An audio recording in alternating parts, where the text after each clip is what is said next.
उस दिन कार्तिक माह के कृष्ण पक्ष की चतुर्थी तिथि थी। तो सभी ने व्रत रखकर अपने पतियों यानी कि देवताओं की विजय के लिए प्रार्थना की। तो उनकी यह प्रार्थना स्वीकार हुई और युद्ध में देवताओं की जीत हुई। इस खुशखबरी को सुनकर सभी देव पत्नियों ने अपना व्रत खोला और बाद में भोजन किया। उस समय आकाश में चांद भी निकल आया था। तो माना जाता है कि उसी दिन से करवा चौथ के व्रत की परंपरा शुरू हुई थी। करवा चौथ के दिन व्रत रखने वाली हर बहन को मेहंदी अवश्य लगानी चाहिए। माना जाता है कि जिस लड़की के हाथ शंकर, माता पार्वती जी, कार्तिकेय, गणेश, चंद्रदेव और चौथ माता की पूजा अर्चना करने का विधान है। अगर व्रत रखते हैं तो हमें करवा चौथ व्रत कथा अवश्य सुननी चाहिए, जिससे घर में सुख, शांति, समृद्धि और संतान सुख बना रहता है। कहते हैं कि महाभारत काल के समय भगवान श्री कृष्ण ने द्रौपदी को करवा चौथ की यही कथा सुनाई थी और कहा था कि पूर्ण श्रद्धा और विधि पूर्वक इस व्रत को करने से समस्त दुख दूर हो जाते हैं, जीवन में सुख, सौभाग्य तथा धन धान्य की प्राप्ति होने लगती है। तो श्री कृष्ण भगवान की आज्ञा मानकर द्रौपदी ने करवा चौथ का व्रत रखा था। इस व्रत के प्रभाव से ही अर्जुन सहित पांचों पांडवों ने महाभारत के युद्ध में कौरवों की सेना को पराजित करके विजय हासिल की। अगर आप भी करवा चौथ का व्रत रख रहे हैं तो सुबह बाद में ही अपने व्रत का पालन करना चाहिए। यह व्रत निर्जल रहकर करना बहुत ही ज्यादा अच्छा माना जाता है। अगर किसी कारणवश आप निर्जल व्रत नहीं रख सकती हैं तो फल आहार कर सकती हैं, लेकिन ध्यान रखें कि कहानी कहने से पहले कुछ नहीं खाना होता। जैसे सुबह जल्दी उठकर चाय दूध ले सकते हैं, सूर्योदय होने के बाद में कुछ ना लें। बाद में कहानी सुनने के बाद में चाय दूध फल आहार ले सकते हैं, लेकिन शाम को सूर्यास्त होने के बाद में जब तक चंद्रमा उदय नहीं होता है तब तक कुछ नहीं खाना पीना चाहिए। हमारे पुराने समय से तो यही रिवाज चली आ रही है। वैसे आप अपनी परंपरा के अनुसार कर सकते हैं। तो इस तरह पूरे विधि विधान से हम करवा चौथ का व्रत रखते हैं तो हमें शिव, गौरी, गणेश, कार्तिकेय और चौथ माता का आशीर्वाद मिलता है, जिससे हमें हमारे जीवन में सभी प्रकार के सुख प्राप्त होते हैं। तो आइए शुरू करते हैं करवा चौथ व्रत कथा। कथा शुरू करने से पहले कमेंट बॉक्स में जय हो चौथ माता की अवश्य लिखना, और अगर आपने तो बोलिए शिव, गौरी, गणेश, कार्तिकेय और चौथ माता की जय हो। पहले बोलो गणेश जी महाराज की जय हो। प्राचीन समय की बात है, एक बुढ़िया थी। वह बहुत ही गरीब और दृष्टिहीन थी। उस बुढ़िया के एक बेटा और एक बहू थी।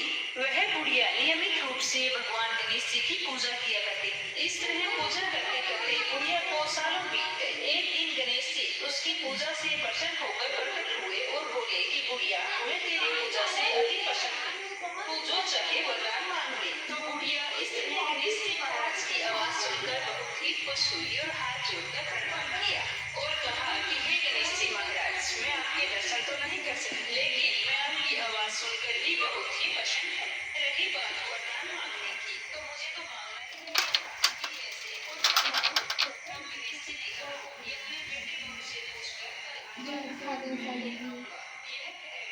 जी भगवान वहां से अदृश्य हो गई। बुढ़िया अपने घर हाय बोलो guys.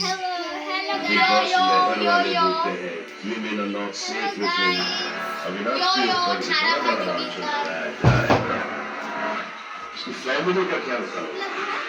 I noticed that. I know what my parents.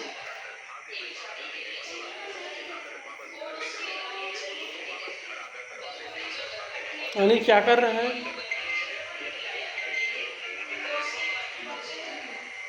तो दोस्तों ये रहा हमारा फिश टैंक और इसमें फिश आराम करते हुए।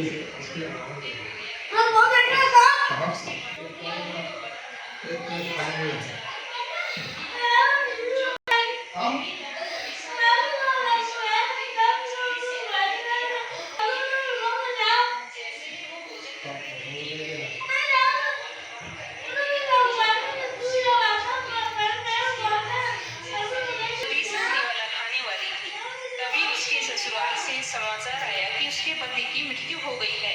तो यह सुनकर वो बहुत ही दुखी हुई और जैसे ही वो अपने ससुराल जाने के लिए तैयार हुई तो उसकी माँ ने संदूक खोल के देखा तो उसमें ऊपर एक चुनरी रखी थी।